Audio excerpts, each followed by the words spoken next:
Welcome to Our Girl Relationships. On this channel, we talk about problems people face in their day-to-day life. Let's start with the video.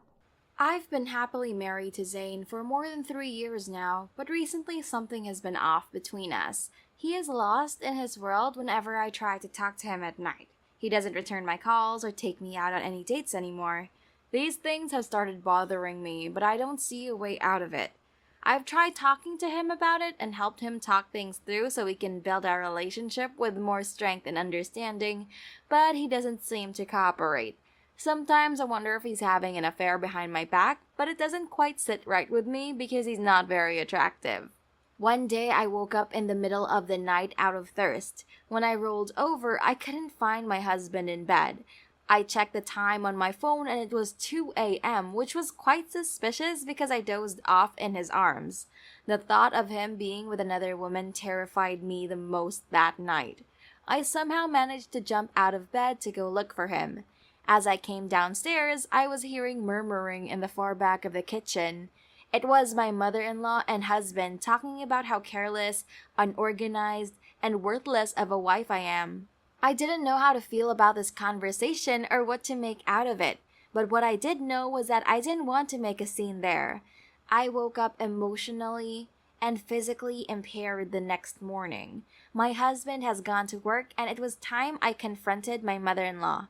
I came down to her eating her breakfast in the dining area. I couldn't look at her out of disgust. I couldn't tolerate her in my house, but I had no opinion since she and her husband's house caught fire one night and burnt down to ashes.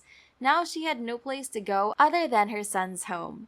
I went closer to her to confront her of her wrongdoings. She looked up puzzled as if she was trying to read my expression. I slid her plate of perfectly moist scrambled eggs and toast down the table as I neared my face to hers.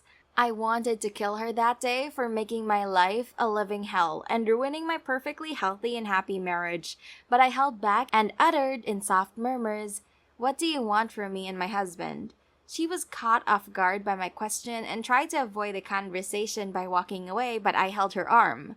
I made myself clear. If I catch you barking shiz against me to my husband, I'll not be hesitant to throw you out of my house. And I walked out of the house to run some errands. What I didn't know was that after our little encounter in the kitchen, my mother-in-law went straight to my bedroom to find something she can use against me to separate me and my husband. And unfortunately, she succeeded as well because she got her hands onto the only picture I had of my first love, Derek, on the beach before he went somewhere and never came back. Update 1. 5 years ago, Derek called me while I was getting ready to leave work. When I picked up the call, he asked me to come out of the office building to the front door. As I walked out, I saw him busy on a call from someone from his company. I ran as fast as I could to hug him since I missed him so much. He embraced me as well, which assured me that he loves me as much as I loved him. He then whispered in my ear, "You ready to go?" I nodded and he opened the door for me. When I settled in my seat, he started the car and the engine roared. We went to his place and spent the weekend together. I have not been happier in my entire life. Derek is everything I have ever wanted. I couldn't imagine my life without him. The moment his scent surrounds me, I feel a wave of warmth and affection. As the weekend came to an end, I started getting anxious. I didn't want to leave him and go back to where I came from. I wanted to have more time with him, therefore I decided to confront him about my concerns. I found him in the kitchen, cooking our last dinner of the weekend together. I went up to him and hugged him from the back. He didn't flinch as my arms went around his waist.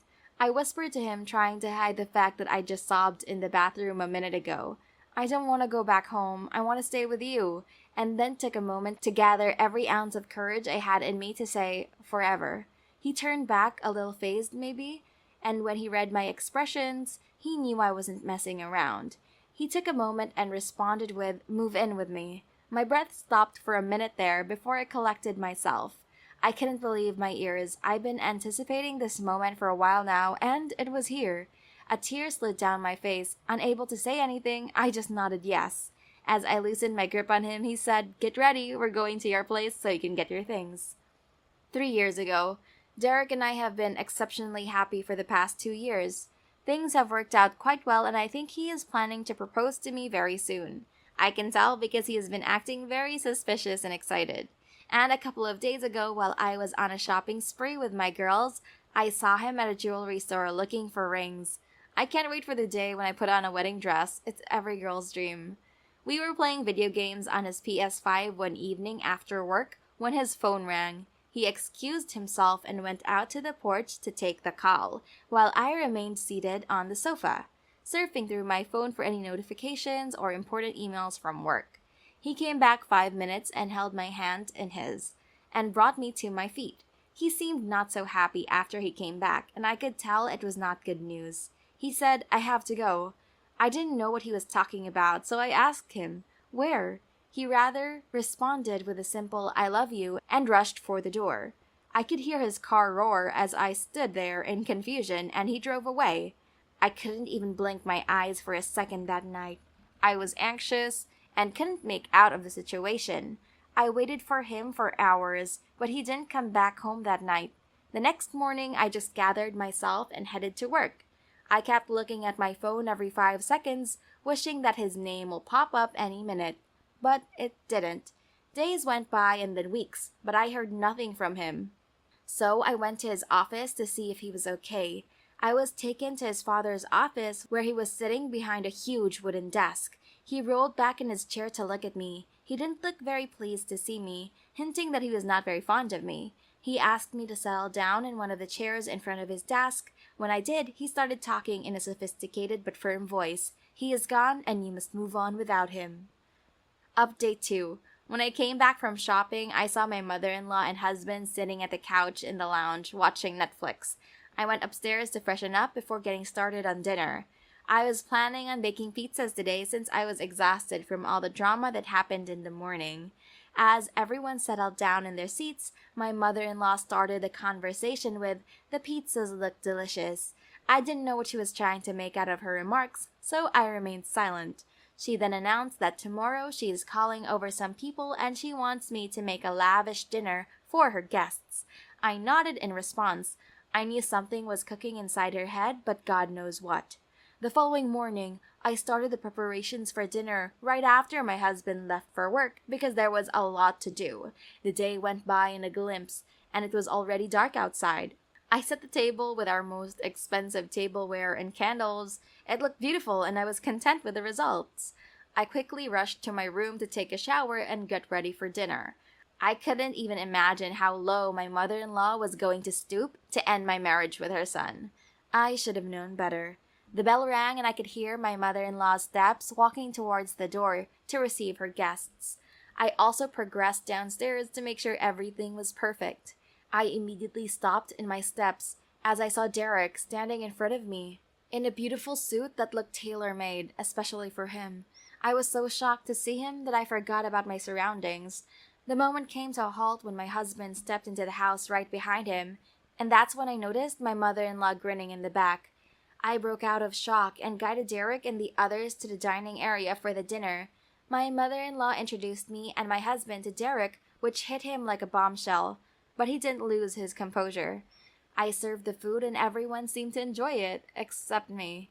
I was flooded with anger and pain as I saw him sitting right in front of me, but I couldn't touch him or talk to him.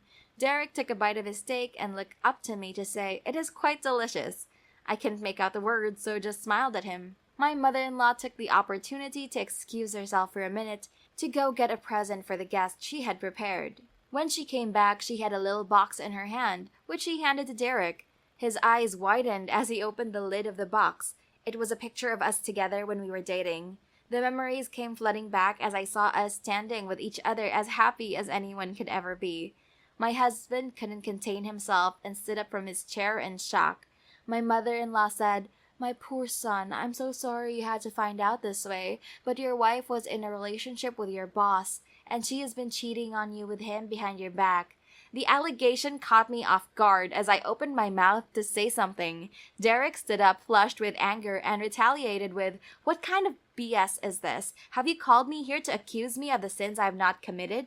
He then continued, "Yes, I've had a relationship with your daughter-in-law in the past, but I left her when I was forced by my father to marry his business partner's daughter, and I have not seen Emily, me, since then. My husband interrupted him. Mom, I never thought you could do something so sickening as to point a finger at someone, especially my wife.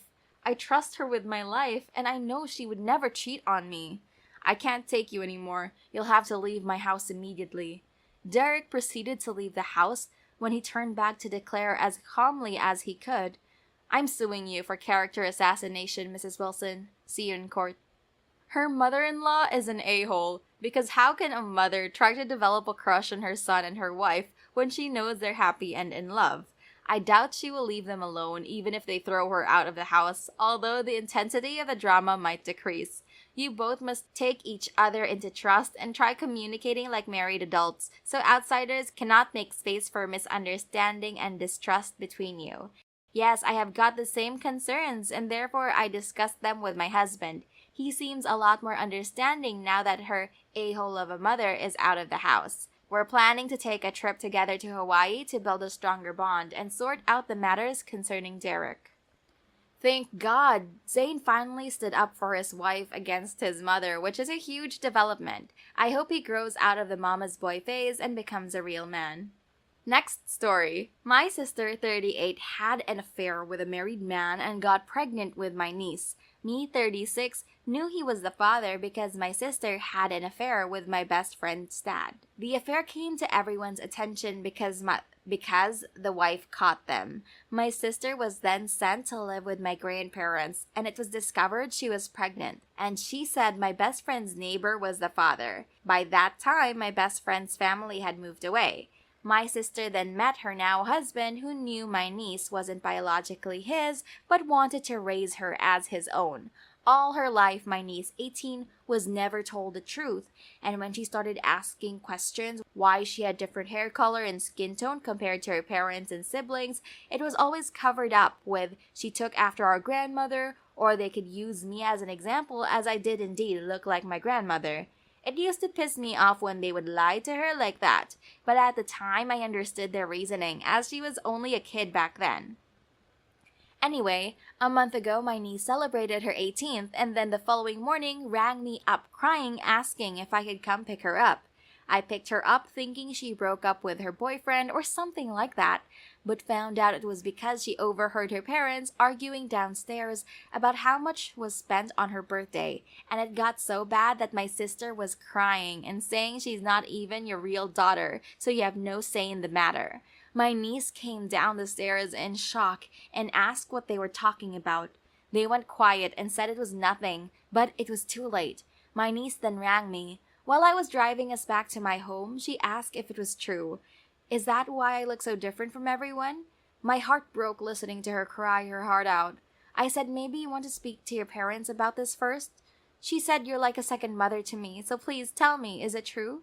Do you know anything? I had to tell her the truth. She cried some more and I felt so bad. She asked why I didn't tell her, and I admitted that everyone was told not to say anything, and she cried. We both did. She stayed with me for a few days as she came to terms with it. Then, in the middle of the week, my phone blew up with texts and phone calls with my sister, telling me how I could do that and tell my niece, and that I'm going to destroy her family because I couldn't keep my mouth shut, and that I had no right. She went and told our family, and I've been getting shiz from my family on SM, telling me I had no right and that it wasn't my place and I'm a POS. My niece asked if she could move in with me, and I said that's okay, and that's made the situation even worse. But my niece is standing beside me, but now even my parents are threatening to cut me off, and I don't know what to do. But am I the a-hole? Not the a-hole. You didn't spill the beans, so to speak. She overheard her parents talking about it and came to you for comfort and support. Them choosing to blame you for it is weird. All you did was confirm what your niece already knew. Not the a-hole. You were backed into a corner because your niece overheard your sister and her husband let out the secret. You were in a lose-lose situation. Your family is making you the scapegoat for the secret your sister would have told your niece. Not the a-hole. You didn't tell her. Her mother did by using it to try to manipulate her husband during an argument. Any of your family that confronts you about it, just explain that she heard her parents talk about it and was just asking you for confirmation, so you wouldn't just lie to get to that point. Here's the next story. I, 16F, have a stepsister, Anna, 16F, for 3 years. I was not close with her. We have different interests, different hobbies, and different friend circles, and work at different places. We only see each other at meal times at home. We barely talk. I like this arrangement just the way it is. For school, my mother makes my lunch, and her dad makes her lunch. A few days ago, my mom couldn't make lunch for me, so she gave me some money to buy something at the cafeteria. While I am waiting in line, Anna comes up and says, and I kid you not, "Hey, I want XYZ. I am sitting at the ABC table, just get to me." She literally told, not asked. I was confused and asked what she meant. She was like, my dad told me you were buying lunch today. I told her that I'm sorry, I wasn't. I literally had only enough for 1 meal amount on me, and that would only buy me my lunch. I told her that. She kept insisting that I buy her lunch. I said I'll get it if she gives me money. She said she didn't have any. At this point, some other person who saw the whole commotion loudly went, "Awkward." She called me a B and left. I didn't see her for the rest of the day. Later that evening, she told her father, who called me downstairs and started yelling at me about how I humiliated his daughter and how I was such a bad person for not buying something smaller for myself so I could buy something for Anna too. Now, this wasn't possible since every effing meal costs the same amount. When I told him that, he yelled at me some more. After Mom returned from work, he told her what I did. She was surprised since she thought he would have made Anna her lunch. He told her it wasn't about the lunch, but it was about the fact that I made Anna go hungry. My mom told him that she had only given me enough money for 1 meal, so it wasn't possible for me to buy her something. She told him it was his job to make sure Anna had her lunch. This turned into a full screaming match. Stepdad and Anna are ignoring both me and Mom now. My mom said it wasn't my mistake, but judging by the situation at home, I think it is. Even some of Anna's friends have given me the finger when they saw me at school. Should I have just given half of my food or something? Am I the a-hole here? Edit. A lot of people are asking why 16-year-olds aren't making their own lunches. I can't because I work out or go for a run in the morning as it helps with my PCOS. I do, however, help my mom with other things like cutting the vegetables or preparing dry spice mixes and such. I don't know about my stepsister. Edit 2. Just got told that I should perhaps also add this. Anna likes her lunch to be in those fancy arrangements they show on shows. My mom doesn't do that. And when she was offered a sandwich for lunch, she threw a fit. And I don't like stepdad's cooking. He makes it too spicy for my taste. Editing again. I really want people to stop advising me to make my own effing lunches. It's none of your business why my mother makes my lunch, nor is it the topic of discussion. Some people just like to make lunch for their kids. Nothing wrong with that. If you don't do it or your parents don't do it for you, it doesn't mean you get to make me look like an incapable ass for getting it.